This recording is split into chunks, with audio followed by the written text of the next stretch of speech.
Blessings, blessings, blessings, my sports to the bone people. Back at it again with another video. Thank you all for tuning in. Hope everybody's doing okay. Hope you're all having a magnificent day. Now, we have two stories to look at in this one. Gonna be zooming in on our test vice captain, Jomel Warrican. He did an interview and he was talking about the ongoing training camp. According to Warrican, they're doing a lot of game scenarios and the team is ready. We're also going to be taking a look at the ongoing test match between England and India. Day 2 was very interesting, so we will zoom in on the scorecard. Just give a listening ear until the end and let me know your thoughts in the comment section. Now, let us start off with our vice captain, Jomel Warrican. I was listening to his interview on the West Indies Facebook page.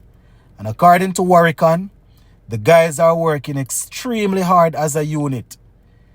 He spoke about the white ball players. He said that the white ball players that have joined the squad, they are gelling well and everybody is working together as a unit to improve.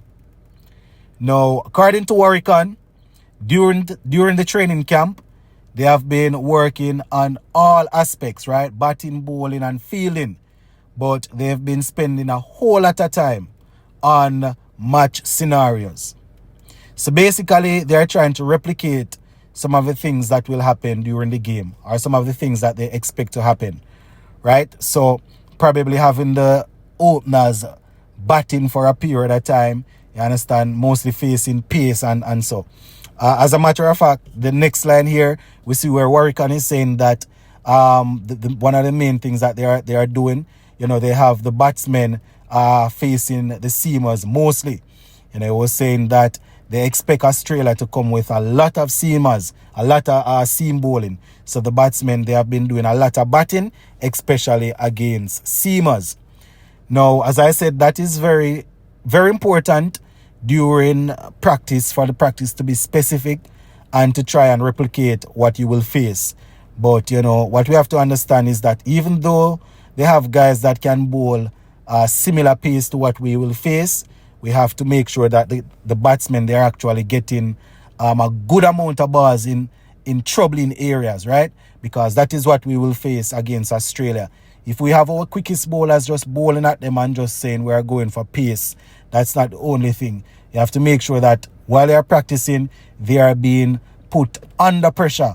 And the best way to do that is to bowl the balls in, round about that fourth stump thereabout. You understand? And a good length. So, according to Warrican, they are doing a lot of match scenarios. Now, he went on to say that everybody is fit. He was asked about the fitness of the group. He said that everybody is fit and they are just ready to go. Said that they are putting in the work and they are just ready to go if they are called upon. He went on to say, as it relates to himself as a player, he's just trying to back his own ability and, just to understand the role. He's saying that in the Caribbean, mostly he will have to play a holding role. Because the seamers will do most of the work.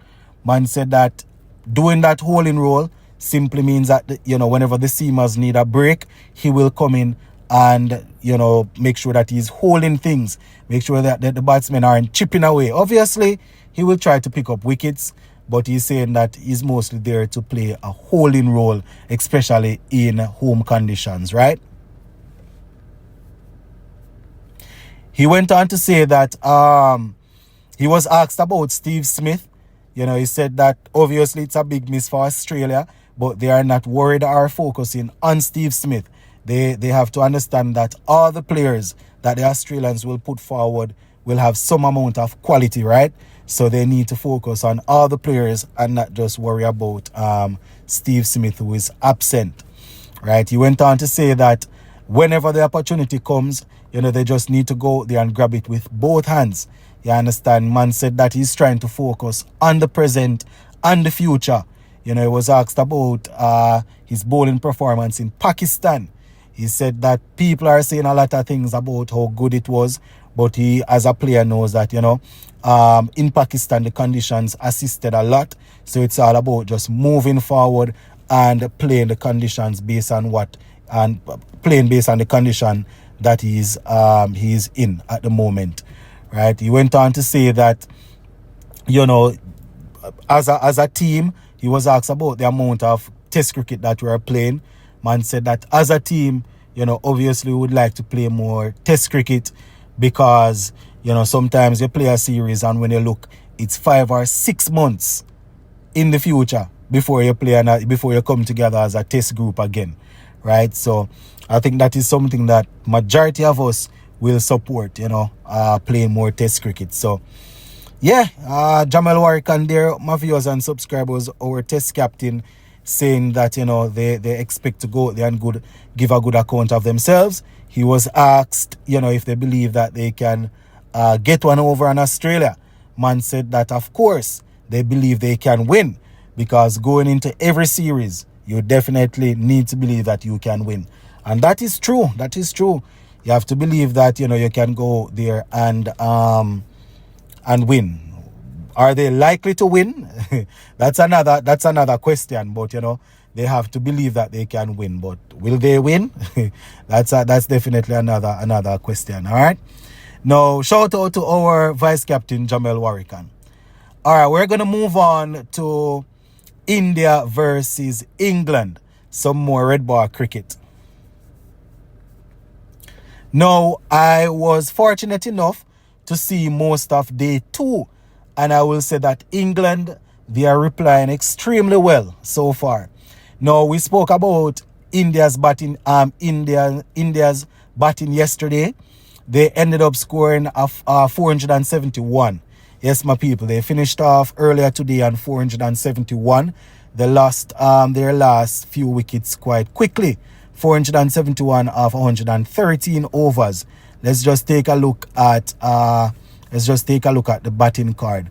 Now, batting for India, 3 guys got centuries, right? We spoke about Jaiswal yesterday getting 101. Shubman Gill, he went on to get 147. Remember, this is his first game as their permanent captain, right? Batting at number 4 in that Virat Kohli spot. Richard Pant, he also put together a nice innings, getting 134. Right, so some magnificent batting there. Now, bowling for England, we saw Ben Stokes and Tong doing well. Ben Stokes 4 for 66 from 20. Josh Tong, he got 4 for 26. Or Josh Tong 4 for 26. Well, not 26. He got 4 for 86, right? 4 for 86. Bashir and Kars, they picked up 1 wicket each. Now, let's take a look at England's reply. They finished day 2 on 209 for 3 with Ollie Pope still at the wicket on 100. Right? So, Zach Crawley, he was removed quite early. He got a peach of a delivery from Jasprit Bumrah. He made 4. Ben Duckett, he scored 62. Ollie Pope, as I said, 100 off 131 not out. Joe Root was removed by Bumrah for 28. Harry Brook is still there, yet to score, having faced 12 balls. So England, they trailed by 262 runs at the end of day 2. Yes, my people, and they have 7 wickets in hand. Now, the bowling for India so far, all 3 wickets going to Bumrah, 3 for 48 from 13.